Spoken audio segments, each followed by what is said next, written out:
Hello students, welcome to Raghav tutorials फीबीओ। तो आज की क्लास में हम चैप्टर नंबर 3 पढ़ेंगे, जिसमें हम करेंगे मेजरमेंट ऑफ डिस्टेंस।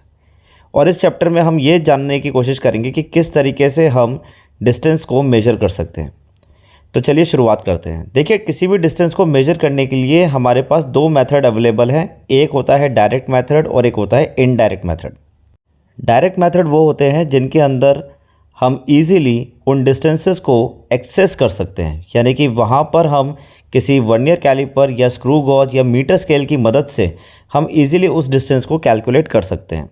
तो ऐसे डिस्टेंस जहाँ पर हम इजीली स्केल को लगा सकते हैं या स्क्रू गॉज या वर्नियर कैलिपर जैसे इंस्ट्रूमेंट्स को इजीली लगाकर और डिस्टेंस को कैलकुलेट कर सकते हैं, तो उनको हम डायरेक्ट मेथड कहते हैं।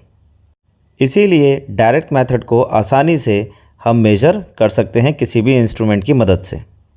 चलिए अब सेकंड मेथड की बात करते हैं, इनडायरेक्ट मेथड। देखिए, इनडायरेक्ट मेथड जो है वो इनएक्सेसिबल डिस्टेंस के लिए यूज़ किया जाता है, यानी एक ऐसे डिस्टेंस जहां पर आप डायरेक्टली इंस्ट्रूमेंट्स को अप्लाई नहीं कर सकते। तो ऐसी जगह पर हम कुछ मेथड्स का यूज़ करते हैं, जैसे कि मैंने यहाँ पर कुछ मेथड्स लिखे हुए हैं। Triangulation method, echo method, laser method, radar method, sonar method and parallax method. ठीक है, तो इस वीडियो के अंदर हम जो मेथड करने जा रहे हैं वो है आपका echo method, laser method, radar method and sonar method. और ट्रायंगुलेशन मेथड और पैरेलैक्स मेथड जो है वो नेक्स्ट वीडियो में मैं आपको इसके बारे में समझाऊंगा।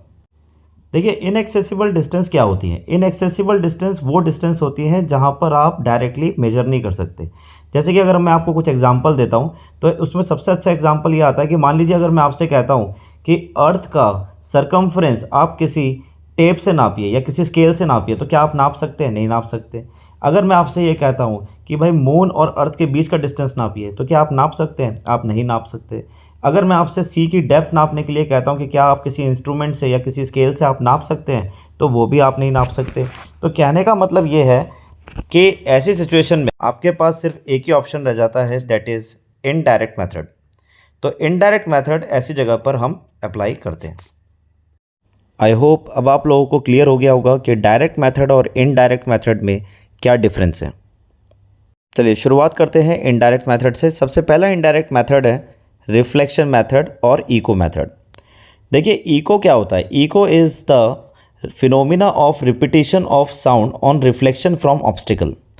यानी कि कहने का मतलब ये है कि साउंड का रिफ्लेक्शन होना किसी ऑब्स्टिकल से, उसको हम इको कहते हैं। अब देखिए होता क्या है, अगर आप डायग्राम थोड़ा केयरफुली देखें तो इस डायग्राम में आपको नज़र आएगा कि ओ जो है वो एक ऑब्जर्वर है। यानी कि मान लीजिए कि मैं ओ पॉइंट पर खड़ा हूँ और वहाँ से एक साउंड प्रोड्यूस करता हूँ, तो साउंड जो है वो वी वेलोसिटी से हिल की तरफ मूव करेगी। ठीक है, और क्योंकि सामने एक बहुत बड़ा हिल है तो उससे टकराने के बाद क्या होगा? It will come back with the same speed. तो आप देख सकते हैं कि वी वेलोसिटी से वापस आ जाएगा। तो कहने का मतलब ये है कि टोटल डिस्टेंस साउंड ने ऑब्जर्वर से हिल तक जो ट्रैवल किया है वो x किया है, और रिटर्न बैक में भी उसने x डिस्टेंस ट्रैवल किया है।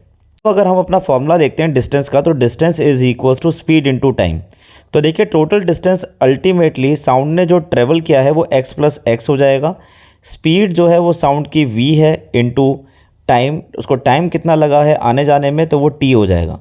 तो टोटल अगर हम ऐड करते हैं तो 2x हो जाएगा is equals to v into T, और ultimately x is equals to v into T divided by 2 हो जाएगा।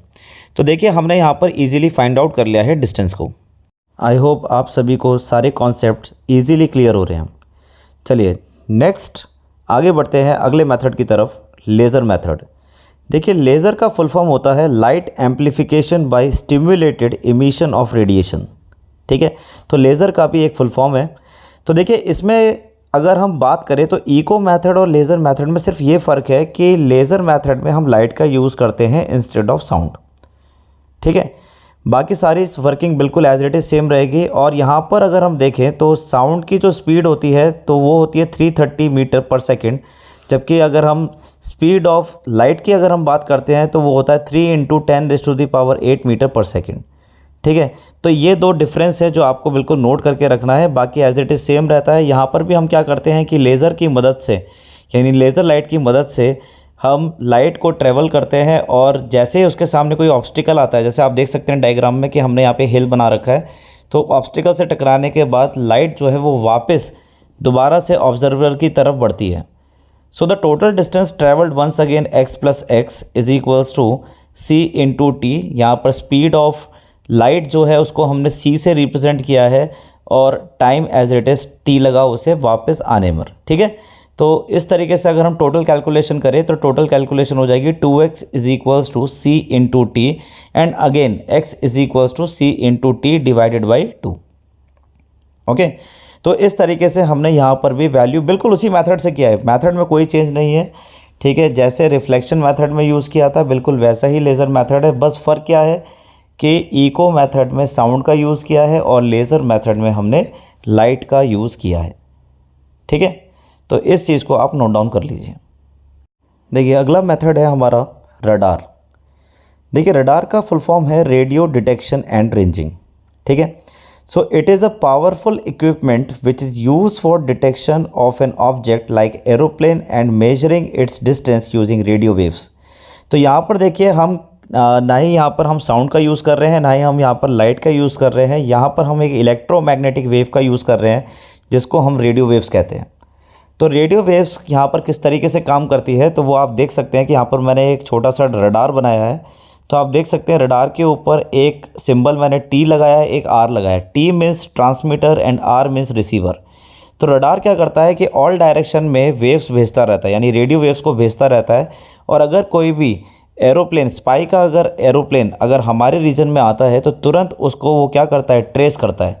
अब ट्रेस देखिए किस तरीके से करता है। ट्रांसमीटर क्या है, रेडियो वेव्स को भेजेगा, तो जैसे ही भेजेगा तो स्पीड ऑफ लाइट से भेजेगा। तो यहाँ पर होगा क्या कि जैसे ही, क्योंकि इलेक्ट्रोमैग्नेटिक वेव है तो electromagnetic wave also moves with the speed of light, यानी स्पीड ऑफ लाइट से ही मूव करती हैं। तो जैसे ही एरोप्लेन रडार की रेंज में आएगा तो तुरंत रेडियो वेव्स रिफ्लेक्ट होंगी और रिफ्लेक्ट होने के बाद रिसीवर तुरंत इसको कैच करेगा और सेंस करेगा। तो ये जो डिस्टेंस है x, ये इजीली हम ट्रांसमीटर और रिसीवर की मदद से हम ये डिस्टेंस कैलकुलेट कर सकते हैं। तो again distance is equals to speed into time. तो यहाँ पे डिस्टेंस वंस अगेन ट्रैवल हुआ है x प्लस एक्स और स्पीड जो है अगेन c लिया है हमने क्योंकि इट्स एन इलेक्ट्रोमैग्नेटिक वेव। तो इलेक्ट्रोमैग्नेटिक वेव भी क्योंकि लाइट की स्पीड से ही मूव करते हैं तो इसलिए हमने यहाँ पे c लिखा है। तो c into T, again 2x is equals to c into T, then x is equals to c into T divided by 2। देखिए स्टूडेंट, जब सर्जिकल स्ट्राइक हुई थी तो उस वक्त रडार ने एक बहुत बड़ा रोल प्ले किया था।